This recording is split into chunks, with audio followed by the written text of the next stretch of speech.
Hello everyone, Radhe Radhe, जय श्री कृष्णा। ये जो प्रिय बोलने वाले, इनसे बड़ा दुश्मन कोई नहीं है। कोई बिरला होता है जो प्यार का अर्थ समझता है, अपने प्यारे के सुख में निमग्न रहना। वो तो केवल सच्चिदानंद भगवान ही जानते, दूसरा कोई नहीं। प्रीति की रीति रंगीलों ही जाने, ये संसारी जानेंगे। ये अपने स्वार्थ के बसीभूत, ये अपनी वासनाओं के कीड़े, ये प्रीति को जानेंगे, ये प्रेम को जानेंगे। तुम्हारे हृदय को छलनी कर देंगे। अगर अब बात नहीं मानोगे तो बाद में पछताओगे। हे सिंहवत जीना सीखो, सियारवत अगर जीवन जीना है तो इनके अनर्थ वचनों में लग जाओ। ये तुम्हें रुपया दे सकते हैं, तुम्हारा बैंक बैलेंस बढ़ा सकते हैं, लेकिन तुम्हारे हृदय की भोग वासना को नहीं मिटा सकते। और भोग वासना नहीं मिटी तो चक्रवर्ती सम्राट भी एक महान दरिद्र है, क्योंकि उसके अंदर असंतोष है, भोगों की आशा है। और फिकर फारी फकनी करे ताको नाम फकीर। कोई चिंता नहीं, कोई परवाह नहीं, इससे बड़ी कोई स्थिति नहीं होती। वही तुम्हें गुरुदेव देना चाहते हैं। इसलिए स्वीया सर्वे जिघांस्यत्यः बहुमृषा स्नेह पाशैर निबद्ध।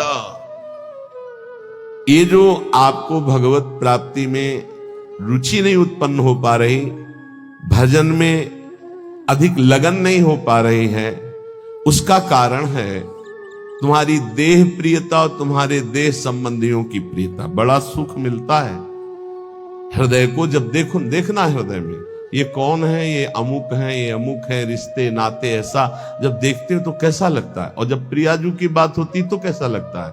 क्या प्रियाजू किसी रिश्तेदार जैसा सुख, किसी नातेदार जैसा सुख प्रियाजू से मिलता है क्या? और जबकि सच्चा रिश्ता नाता केवल प्रियाजू से। प्रियालाल पराये लगते हैं, और ये मौसी मौसा फूफा फूफी फू जो माया में उड़ जाने वाले हैं, ये संबंध ऐसे घने लगते हैं। असली रिश्ता इतना छोटा, इतना कमजोर, और नकली रिश्ता इतना जोर का कि असली रिश्ता फीका पड़ जाए। यही तो बात होती है, यही तो परीक्षा होती है तुम्हारी कि तुम्हारा प्रिय कौन है, गुरुदेव, इष्टदेव या संबंधी। बस राधे श्याम, आप इस समय तो नहीं मिल सकता है, हमारे वाणी पाठ का समय यदि आपको मिलना है तो आप हम समय देंगे, फिर आप आइए। कौन सा ऐसा दृढ़ संबंध जो हमारे प्रिया प्रीतम से भी श्रेष्ठ हो। प्रवचन खूब सुन रहे हैं, परिवर्तन बिल्कुल 100 में 1% नहीं है। रिश्ते नाते का संबंध, देह का संबंध ही नहीं। उन्मत्तवाचः प्रायः परिमुषिद्धियो मायया अनर्थ बीजम। नहीं समझ पा रहे। ये संबंधी, मित्र, रिश्ते नाते जो शब्द है उसको उन्मत्त कहते हैं पागलों के वचन। पागलों के वचन नहीं सुनने चाहिए। कैसे पागल? मोह मदिरा का पान किए हुए लोग हैं। मोह मदिरा, ये केवल धाम है वृंदावन, इसलिए कोई जान पाया कि हम जिंदा हैं कि नहीं। नहीं, पीछे कोई जान नहीं पाया कि जीवित है कि नहीं है, मृत्युलोक में हैं भी कि नहीं है, कभी नहीं। उन्मत्त प्रायः वाचः परिमुषितो धियो माया अनर्थ बीजम। हम इष्ट के संबंध के लिए अनंत जन्मों से भ्रमित होकर भटकते रहे। अब इस जन्म में नहीं, दबाव, रिश्ते का दबाव, परिवार का दबाव, संबंध का दबाव, तो भगवत संबंध कहां रहा? भगवत संबंध कहां रहा? यही श्री जी देख रहे हैं। आगे चलकर जो दुर्दशा होगी उसे नहीं समझ पाओगे। वो हमें दिखाई दे रही, तुम्हें नहीं। इसलिए बिल्कुल संभल जाओ, अब भी संभल जाओ। बार बार कहते हैं उन्मत्त प्रायवाचः परिमुषितो धियो माया अनर्थ बीजम। ये अनर्थ का बीज बोने वाले परिवार के जन होते हैं। अनर्थ का बीज, ये उन्मत्त मोह मदिरा का पान करके बात करने वाले होते हैं। इनकी बातों में ममता मोह की गंध है, जो तुम्हारे हृदय की भागवतिक संबंध की सुगंध को छीण करना चाहते हैं। कोई भी हो, स्वार्थम मत्वा कृतार्था अथ न सुख विवेकादयो अग्राह्य वाचा। ये अविवेकी हैं, स्वार्थ भरे लोग हैं, इनकी बात को कभी नहीं सुनना चाहिए क्योंकि विवेक रहित हैं। अग्राह्य, इनकी बात को न सुनना चाहिए न मानना चाहिए। अमुक संबंध केवल भगवत संबंध से, अन्यथा नहीं। अगर आप हमारी श्री जी से नहीं जुड़े हैं तो हम आपकी तरफ आंख उठा के नहीं देखेंगे। श्री जी से जुड़े हैं तो आपको हमारी तरफ देखने की जरूरत नहीं। श्री जी की तरफ देखो, हम अपने आप देख लेंगे। व्यवहारिक संबंध में कहीं किसी भी तरह का कोई प्रवेश नहीं है। श्री जी का संबंध उन्मत्त प्रायवाचा परिमुसितो धियो माया अनर्थ बीजम स्वार्थम मत्वा कृतार्था अथ न सुख विवेकादयो अग्राह्य वाचा। ये संबंधी, ये रिश्ते नाते, ये मोह मदिरा का पान करके ऐसे वचन बोलते हैं कि फिर संसार की ममता जागृत हो जाए। ये मोहित करने वाली, हमारी परमार्थ की वृत्ति का नाश करने वाले होते हैं। ये अनर्थों के दुख का बीज बो देते हैं। ये विवेक रहित बोलते हैं, इसलिए इनकी बात अग्राह्य वाचा, इनकी बात सुने मत, नहीं तो परमार्थ भ्रष्ट हो जाएगा। बहुत सुंदर किसी किसी के परिवार के जन, कल एक हमारी श्री जी की सेवा में रहते हैं उपासक, उनकी माई, तो उन्होंने कहा कि जब हम बेटे से बात करने के लिए यहां निवेदन किया और बेटा मिला तो उसने मुंह फेर करके कहा कि अगर आप हमारी मां हो तो दोबारा हमसे मिलना मत। बोले मुझे अच्छा लगा, आंसू भरे थे आंखों में। मुझे अच्छा लगा कि मेरी कोख पावन हो गई और आज से मैंने भी निर्णय लिया है कि मैं कभी सामने नहीं जाऊंगी और आशीर्वाद दूंगी कि वो नित्य निरंतर श्री जी की सेवा में आपकी आज्ञा में रहे। उनका धन्य है तू मां, तू धन्य है। अगर और बहुत ही स्वभाव सुशील, बहुत ही अच्छा लगा बात करके कि मां हो भगवान मां दे तो ऐसी मां दे जैसी कल वो मिली, एक भी ममता की बात नहीं। बोले हमने भी निश्चय किया, मुझे भी अच्छा नहीं लगा कि मैं अपने बेटे को मोह से ग्रसित नहीं करना चाहती, परमार्थ में आगे बढ़ाना चाहती हूं, तो मैं कभी सामने न जाऊं। मैंने भी निर्णय लिया। तुमका धन्य है तुम्हारा। जो सेवक जी ने कहा नाम प्रसंग कहे तो उपदेश, वो धन्य देश है, वो धन्य कुल है, धन्य सुतात धन्य सु माय। तो है मैया तू उसी माय में आ गई जिसको सेवक जी धन्य कहते हैं। अरे धन्य है उसका गर्भ जिसके गर्भ से भगवान का महाभागवत पैदा हुआ। और तो सब न जाने कैसे कैसे संतानें उत्पन्न होती हैं और वो भगवान से विमुख नाना प्रकार के आचरण करके अपने आप को दुर्गति और माता पिता देख देख कर जलते रहते हैं। ये बात बहुत ध्यान से समझ लो जो इस श्लोक कह रहे हैं। ऊपर वाले श्लोक में बताया अपनी निष्ठा की युगल सरकार हमारे इतने सुंदर है कि करोड़ करोड़ कामरति मूर्छित हो जाए, लक्ष्मी नारायण भी शोभा देख करके ललचाने लगे। ऐसे हमारे उपास्य देव श्यामा श्याम, हमारे श्यामा श्याम में रति किनकी नहीं हो सकती जो विषय विष के कीड़ा बने हुए हैं, या जो ब्रह्मबोध के द्वारा मोक्ष प्राप्त करना चाहते हैं, या जो जीवन भर भोग भोगा बुढ़ापे में सोचते हैं हम प्रेमी हो जाएं। चिंतन वही है 60 70 80 वर्ष का भोगों का। अब चिंतन बदलना बहुत कठिन, कोई महापुरुष चमत्कार कर दे तो बात अलग। ये हमारी बात उनकी समझ में आएगी जो शरणागत है श्री जी के और प्रारंभ से अभ्यास कर रहे हैं अपने मन को प्रियालाल में लगाने का, रसिकों की कृपा का। तो चंदी वृंदावन आशा, उनके अंदर वृंदावन में विराजमान प्रिया प्रीतम से मिलने की आशा जागृत हो जाएगी। कह रहे हैं अब इसमें बचाव पक्ष क्या करना है। उन्मत्त प्रायवाचा परिमुसितो धियो माया अनर्थ बीजम। बुद्धि में ऐसा बैठा लो कि ये जितने प्यार करने वाले संसार के संबंधी हैं ये अनर्थ कर देंगे।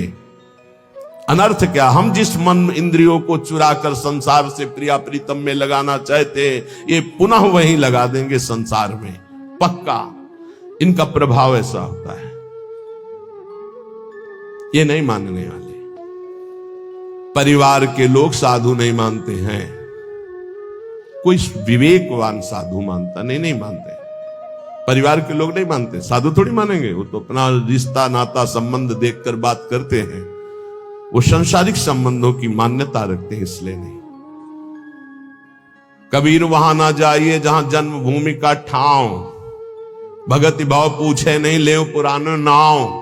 वो थोड़ी कहेंगे महात्मा जी, नहीं, वो तो वही कहेंगे आओ पंडित, नाम लेके बात करेंगे, ऐसा हमको ना। कबीर वहां ना जाइए जहां जन्म भूमि का ठाव, भगति भाव पूछे नहीं ले पुराने नाव। वही संसार की वार्ता। अनर्थ बीजम, बड़ा आकर्षण है, परिवार वालों का बड़ा आकर्षण है। आप देखो, अंदर से देखो, 20 वर्ष नहीं देखो, फिर देखो भैया है हमारे, ये अपनों अमुक है हमारे अमुक। और श्री जी को 20-25 वर्ष से नाम जप रहे हो, शरणागत हो, ये कभी नहीं आया कि आराध्य देव मेरे, जीवन धन मेरे। ऐसे धिक्कार है इस मन बुद्धि को कि जो अनंत जन्मों से हमारे हैं वो हमारे पराये नजर आते हैं, जो बिल्कुल हमारे नहीं, जिनको हम जानते नहीं है, अब भी नहीं जानते कि भाई के रूप में कौन अंदर विराजमान है, बहन के रूप में कौन अंदर विराजमान, हम नहीं जानते। केवल ढांचे को मानते हैं, ये ढांचा मेरा भाई है, बहन है, और ढांचे के अंदर बैठा परमात्मा, उससे कोई परिचय नहीं है। इसलिए स्वार्थ मत्वा कृतार्था आत्म सुख विवेकादयो अग्राह वाचा। अय विवेकी साधक, ये परिवार के जन विवेक युक्त नहीं बोलते, इनके मोह मदिरा से उन्मत्त प्रायः भरे वचन होते हैं, इनके वचनों को नहीं सुनना चाहिए। अग्राह्य वाचा, इनकी वाणी को ग्राह्य नहीं है, अग्राह्य है। स्वीया सर्वे जिघान संत्य बहुमृषा स्नेह पास निबद्ध। ये झूठी झूठी बातें बोल करके केवल स्नेह पास में बंधा लेते हैं, और ऐसे बांध लेते हैं कि छूटना मुश्किल हो जाता है। महापुरुषों का आश्रय लेने से एक बात ध्यान रखना, एक अद्भुत उमगन जागृत होती, उस उमगन को तपस्या के द्वारा संभाला जाता है, नहीं गिरा देगी।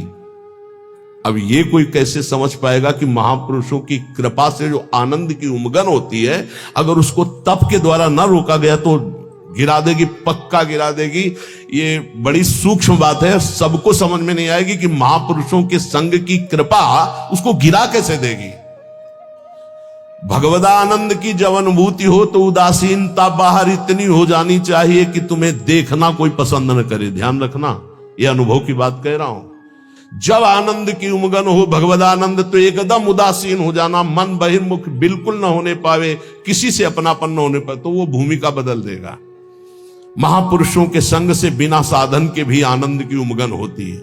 उस आनंद की उमगन को बिल्कुल वैराग्य और तप के द्वारा सहा जाता है, तब वो जाके महानता को प्राप्त हो। वो समझ नहीं पाए। तो यहां ये कह रहे उन्मत्त प्रायवाचा परिमुसितो धियो माया अनर्थ बीजम। ये जो कह रहे हैं इसको बात समझ लो, यही तुम्हारे जीवन का पतन कर देगी, चाहे गृहस्थी में चाहे विरक्ति में हो। इस बात को अच्छे से समझना। उन्मत्त प्रायः वाचा परिमुसितो धिया माया अनर्थ बीजम। एक बार जब परिवार के जन सामने हो और तुम उनमें भगवत भाव प्रणाम करके अपनी भाषा बोलना वैराग्य की, फिर देखना तुमसे कौन प्यार करता है। तुम उनकी भाषा में मत आ जाना, अपनी भाषा में बोलना जो साधु की भाषा होती है, फिर तुम्हें असलियत में समझ में आएगा कि कौन प्यार करता है। कोई नहीं। जब तुम उनकी भाषा बोलते हो तब बात अपनी भाषा में सदैव हो, भक्त अपनी भाषा में। ये जीवन अब ऐसा दांव नहीं हमें चूकना कि इस जन्म में मुझे भगवत प्राप्ति न हो। ये बहुत अंदर की बात समझ लेना।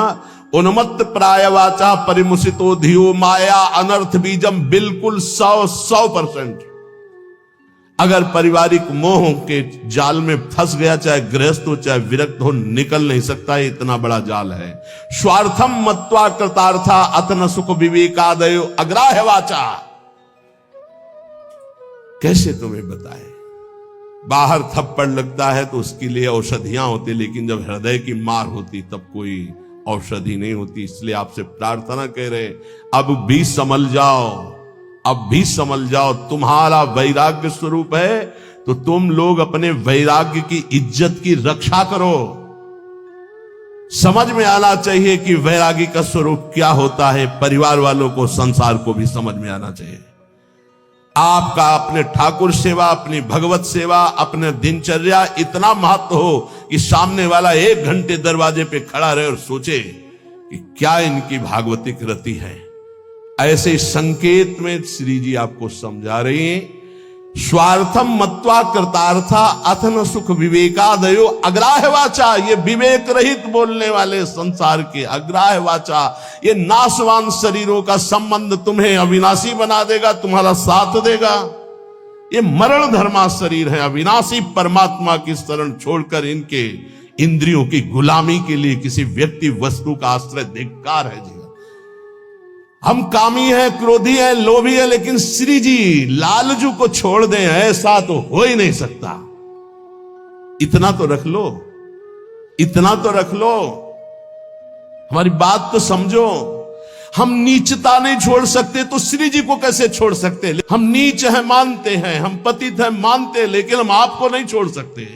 हमारा स्वभाव नहीं छोड़ सकना, हम नीचता नहीं छोड़ सके, काम नहीं छोड़ सके, तो नाथ आपको कैसे छोड़ सकते हैं? अब आपके गले पड़ गए। अगर हम कामी हैं तो आपके हैं, पतित हैं तो आपके हैं, आपको नहीं छोड़ सकते। इतना तो पकड़ लो यार, इतना तो पकड़ लो। हम संसार को पकड़े हुए हैं, माना नहीं छोड़ पा रहे, लेकिन हे संसार के स्वामी, हम आपको भी नहीं छोड़ पाएंगे। अब नहीं हो सकता कि मैं आपको छोड़कर संसार का पूर्ण आश्रय ले लूं, पर संसार को छोड़कर आपका पूर्ण आश्रय ले लूं, इतनी भी सामर्थ्य नहीं रह गई। तो कम से कम प्रभु को तो पकड़े रहो। लेकिन अनर्थ वाचा, देख लो, हम एक साधिका की बात करते हैं। भाई जी महाराज के प्रवचन सुनकर के एक साधिका ने भाई जी को गुरुदेव माना। कभी नहीं देखा था, केवल कल्याण पत्रिका पढ़ी और भाई जी के वचन पढ़े और गुरुदेव माना। भाई जी की छवि कहीं से पता लगी तो मंगाकर अपने सिंहासन पर विराजमान, रात दिन दरवाजा बंद, घर के सदस्य से भोजन दे देते, बस दरवाजा बंद, नवयुवती भाई जी की छवि। रात एक दिन उसके अंदर इच्छा आई, क्या मैं अपने गुरुदेव को कभी भर नेत्र से देख सकती हूं सामने से? वो सत्य सच्चिदानंद में मेरे गुरुदेव क्या कभी चलकर मेरी कुटिया में? असंभव। किसी नगर के किसी एक घर में बंद वो रात दिन गुरुदेव के अनुसार भजन करती, और इच्छा जागृत हुई क्या भाई जी कभी चलकर हमारे दरवाजे पर आएंगे? पर जाकर जही कर सत्य स्नेहु सोते ही मिले न कछु संदेहु। भाई जी तीर्थ यात्रा के लिए एक ट्रेन निकलवाई थी जिसमें सब भक्त थे। वो एक स्टेशन पे रुकी, अचानक आकर्षण भाई जी का हुआ। स्टेशन से स्वयं अकेले उस नगर में गए। वो तो अलौकिक दिव्य महापुरुष, उसके घर गए, दरवाजा खटखटाया, किसी से पूछने की जरूरत नहीं, बिना तार का तार। किसी की हिम्मत नहीं थी कि उसका दरवाजा खटखटा दे। केवल समय भोजन का वो परिवार के लोग खिड़की से दे देते थे, और उसका अपना अटैच था, तो कभी बाहर ही नहीं निकली, कभी किसी को चेहरा ही नहीं दिखाती थी। उसको लगा ऐसा कौन जो दरवाजा खटखटाता? तो एक स्नेह का आकर्षण, ऐसा लगा कि या तो श्री कृष्ण है या तो भाई जी है। कि तुम राम दीन अनुरागी, कि तुम हरिदासन मां कोई, मुरे हृदय प्रीति अति हुई। जैसे विभीषण जी को लगा या तो कोई बहुत बड़े हरिदास हैं जो सामने, या स्वयं हरि हैं जो विप्र रूप में है, या तो कोई बहुत बड़े भगवान के भक्त हैं, या तो स्वयं भगवान है कि मेरे हृदय। ऐसे उस देवी का हृदय बोला या तो श्री कृष्ण साक्षात आए या तो भाई जी आए। बिना हिचक के दरवाजा खोला तो जिनकी छवि थी वही सामने। अब सोचो, जो वर्षों से साधना करके केवल एक बात चाह रही कि एक बार मेरे गुरुदेव चल करके मेरे को, क्योंकि मैं तो नहीं पहुंच सकती, मेरी सामर्थ्य नहीं, एक बार वो आज जे देखा चश्मा लगा, धोती कुर्ता वैसे। अब वहां नेत्रों से बात होती, बोलने की हिम्मत नहीं रहेगी। अंदर गए, दरवाजा बंद, रो पड़ी चलो। भाई जी ने कहा कि श्री कृष्ण की अपार कृपा आप पर है। कहा बस अब मुझे और कोई श्री कृष्ण नहीं चाहिए, हो गया। मेरी आखिरी इच्छा थी कि गुरुदेव एक बार मुझे साक्षात दर्शन दें। थोड़ी देर में कृष्ण ने कहा मेरी एक प्रार्थना है, अब आप दोबारा कभी यहां मत आइए। भाई जी ने कहा ऐसा क्यों कहा? बोले आप जब आओगे तो अब हजारों लोग आएंगे, और मैं ये नहीं जानती कि आप भी अब जान पावे कि मैं आपको कितना प्यार करती हूँ। ये जीवन सिर्फ आपके लिए है, और आपके लिए होते हुए भी आप भी न जान पाए कि मैं आपको कितना प्यार करती हूँ। बस जैसे अभी तक थी वैसे ही रहना चाहती हूँ, अब दोबारा कभी भाई। तो भाई जी ने उसके लिए पद लिखा है, पद रचना की। और पूज्य राधा बाबा से जब ये बात कही तो राधा बाबा ने इसे प्रकाशित किया, नहीं भाई जी इसे प्रकाशित भी नहीं करते। कि धन्य है वो देवी जो ऐसी एकांत पूरा जीवन भजन करके पूरा कर दिया, कोई जान नहीं पाया उसको। जो अपने आराध्य देव के लिए इतनी गुप्त आराधना की जा सकती है, फिर हमें संसार और संसार के संबंधों से क्या। इसलिए ये जीवन हमें केवल भगवत प्राप्ति के लिए। स्वीया सर्वे जिघांस्यन्त्यः बहुमृषा स्नेह पाशैर् निबद्ध। ये स्वजनगण अत्यंत झूठे स्नेह पास में बांध करके तुम्हें मार देंगे। जिघांस्या तुम्हें मार देंगे। मान लो कैसे मारा जाता है, ये तुम नहीं जान पाते हो। माया बहुत विचित्र है, बहुत विचित्र है, ये देखा है। इसलिए प्रार्थना है बहुत सावधान, बहुत सावधान। परिवार के लोग अच्छा समझते हैं। जब आप भोगों को स्वीकार करेंगे, भोगों में उतरेंगे, रिश्ते नातेदारों में उतरे, उनको बहुत अच्छा लगेगा। क्योंकि माता आपसे प्यार करती है पर दो चीजें देखती है, आपका पेट भरा है, आपको अच्छी नींद आती है, आपकी भोग सामग्री पर्याप्त है, बस इतनी उसकी ममता की वृत्ति, इसके आगे वृत्ति नहीं। और गुरु एक बात देखता है, तुम्हारा देह राग कम हो रहा है, तुम्हारा देहाभिमान नष्ट हो रहा है, तुम्हारा भोगों से राग कम हो रहा है, तुम तपस्या में आगे बढ़ रहे हो, तुम जितेंद्री हो रहे हो, तुम्हें भोग कोई प्रिय नहीं लग रहा, धन्यवाद, चलो आगे। गुरु स्वरूप में स्थित करता है, माता पिता देहाभिमान में पुष्ट करते हैं। इसलिए बहुत होश में स्वीया सर्वे जिघांस्यन्त्या बहुमृषा स्नेह पाशैर् निबद्ध है। श्री वृंदारण्यायः महामहित समाजात कदा निश्चितस्त्वाम। हे भाई, वृंदावन में केवल रसिक समाज को अपना समझो, उनको पाकर आश्रित हो जाओ, और सब अनिष्टकारी समाज है, अनिष्टकारी। कोई तुम्हारा इष्ट प्राप्ति में सहयोगी नहीं है, सब इष्ट में बाधक हैं, इष्ट में बाधा पहुंचाने वाले हैं, और कोई नहीं। एक बात अच्छे से समझ लो, अगर हमारी कहीं दुर्गति होती है तो देह और देह संबंधी भोग और देह संबंधी रिश्ते नाते यही दुर्गति का कारण बनते हैं। इसलिए हे उपासक, अपने ऊपर कृपा करो, अपनी दिनचर्या अपने इष्ट के बराबर किसी को मत मानो। इष्ट और इष्ट की दिनचर्या तुम्हारी इतनी प्रवीण, इतनी सुदृढ़ होनी चाहिए कि हम समय देंगे तुम्हें मिलने के लिए, हमारी रुचि होगी तो। तुम्हारे समय में हम अपने समय को बर्बाद नहीं करने, लेकिन समय बर्बाद पहले ही कर रहे, उनके समय का महत्व क्या रहा है। साधक चाहे गृहस्थ हो या विरक्त हो, उसकी दिनचर्या भगवान है और उस पर ध्यान दिया जाए, उस पर दृष्टि दी जाए। चाहे जितनी जैसी शरीर की परिस्थिति हो, यदि दिनचर्या को भगवान माना है तो वो भगवान अदीप सामर्थ्य देते हैं, वो दिनचर्या होती है। ये बात हमारी प्रार्थना, मान लो ये दिनचर्या तुम्हारी भगवान है, इसे मानो, इसे स्वीकार करो। पर नहीं, केवल मन की मनोरंजन वृत्ति पर प्रधानता रखने वाला कैसे उपासना में आगे बढ़ सकता है। इसलिए जो आप सुनते हैं उसका मनन करें। महापुरुषों के वचन अमृत हैं। बाबा, हमें बहुत क्लेश, अंदर जलन होती रहती है, ये कब मिटेगा? गृहस्थी के भी कार्य कर रहे हो तो, या साधना कर रहे हो तो, ये अंदर एक जलन होती रहती, ये कब मिटेगा? बहुत बड़े सिद्ध महापुरुष काशी के श्री हरिहर बाबा जी महाराज, ये कैसे मिटेगा? क्लेश बना रहता है, एक अशांति बनी रहती है। सब देखो, कल एक 85 वर्ष के संत भगवान आए, उन्होंने अपना परिचय बताया बहुत ऊंची जगह से सब, और कहा आपके प्रवचन सुन करके आया हूं, ऋषिकेश से आए।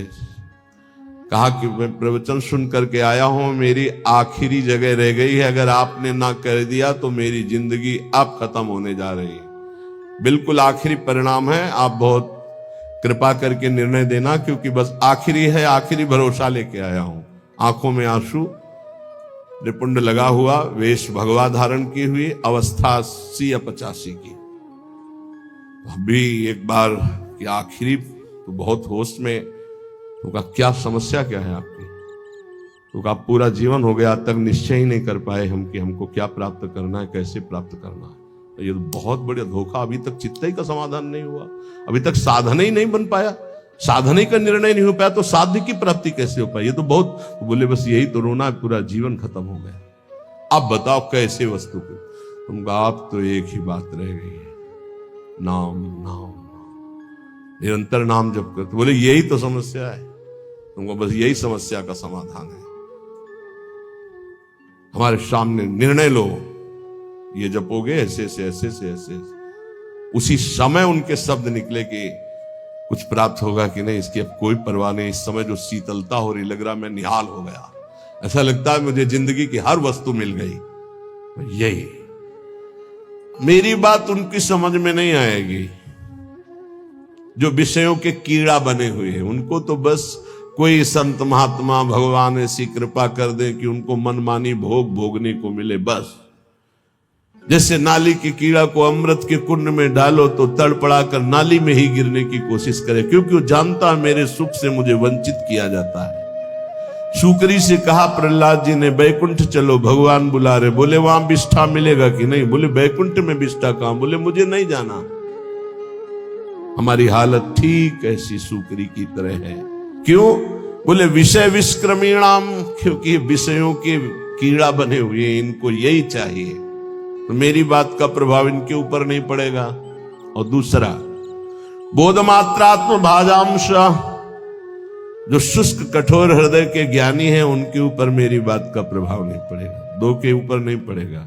एक जो विषय विष के कीड़ा बने हुए हैं, और एक जो मोक्ष सुख के अभिलाषी कठोर हृदय जो ब्रह्म ज्ञान की स्थिति में, वो मेरी बात को नहीं समझेंगे।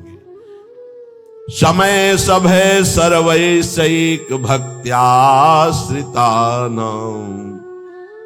मेरी बात किनकी समझ में आएगी? बोले एक तीसरा है, उसकी भी समझ में नहीं आएगी। कौन तीसरा? वृद्धावस्था हो गई, जीवन के भोग भोगते हुए अब वो सोचता है कि मेरा कल्याण हो जाए, कोई उपाय ऐसा बता दे। तो बोले मेरी बात समझ में नहीं आएगी कि सब आश्रयों को छोड़कर, सब चिंतनों को छोड़कर श्यामा श्याम के चिंतन में मगन हो जा। वो असमर्थ है, नहीं कर सकता।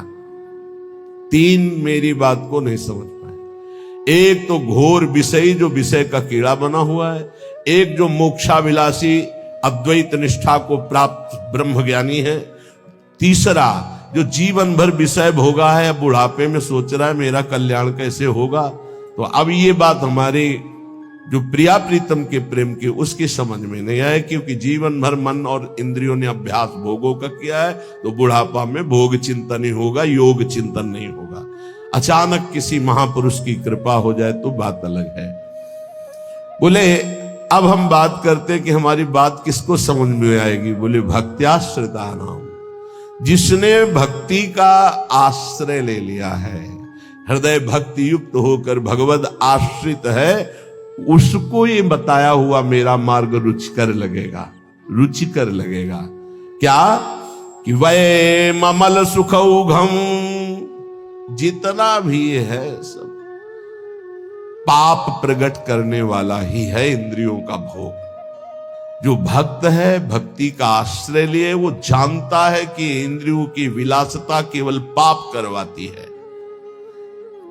ये सुख नहीं है, सुख के भ्रम में अपराध बनता है।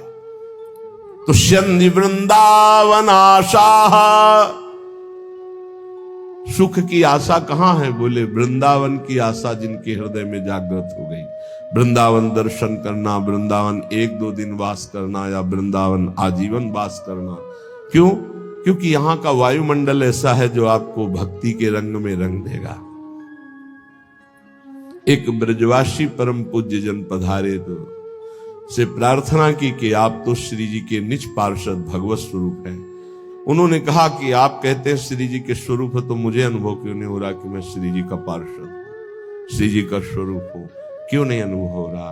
धाम में रहता हूं, ब्रजवासी हूं, निज परिकर आप कह रहे हो, मैं मान गया, मैं निज परिकर हूं, ये भी मान रहा हूं, लेकिन मेरे को क्यों अनुभव नहीं हो रहा? तो जेब में तुम्हारे हीरा रखा है, जौहरी कह रहा करोड़ों का है, तो मान लो तो जान जाओगे। जान के मानना बड़ा कठिन है, मान के जानना सरल है। आप हो भगवत स्वरूप, लेकिन आप अपनी बात को स्वीकार नहीं कर रहे हो, आप जानना नहीं चाह रहे हो, इसलिए आप नहीं जान पा रहे हो। बाहर से आया हुआ जानना। Thank you so much guys. Video देखने के लिए आप लोगों का तहे दिल से शुक्रिया, बहुत बहुत धन्यवाद आप लोगों का। ऐसे ही आप सब लोग हमें इतना प्यार, इतना सपोर्ट करते रहें। अगर आप लोगों के मन में कोई भी प्रश्न हो, आप लोग बेझिझक एक कमेंट करिएगा, ज़रूर हम आप लोगों को आंसर देंगे, ज़रूर हम बताएंगे। कहते हैं कि इस जीवन का कोई भी भरोसा नहीं, इस संसार में जितने लोग आए हैं सबको एक ना एक दिन चले जाना है। तो हमें ईश्वर से प्रेम करना है, ईश्वर से ही प्रीति लगानी है। कहा गया है कि कलयुग केवल नाम आधारा, सुमिर सुमिर नर उतरहु पारा। इस संसार में जितने लोग हैं, जितने लोग आए हैं, सबको एक न एक दिन जाना है, और इससे अच्छा कोई युग ही नहीं है। तो ज़्यादा से ज़्यादा आप लोग नाम जाप करें, ज़्यादा से ज़्यादा आप लोग प्रीति करें, आस्था का प्रचार करें, प्रसार करें, वीडियो को ज़्यादा से ज़्यादा शेयर करें, लोगों के अंदर जागरूकता लाइए, बताइए सबको कि नाम से ही सब कुछ होगा। तो नाम जाप करें, इसमें कुछ भी नहीं लगने वाला है, बस आपका भाव होना चाहिए, प्रेम होना चाहिए, भगवान के प्रति करुणा होना चाहिए। ओके, तो ज़्यादा से ज़्यादा आप लोग नाम जाप करें। ओम कृष्णाय वासुदेवाय हरये परमात्मने प्रणतः क्लेशनाशाय गोविंद आय नमो नमः। Thank you so much guys. Video देखने के लिए आप लोगों का बहुत बहुत धन्यवाद। Thank you, love you.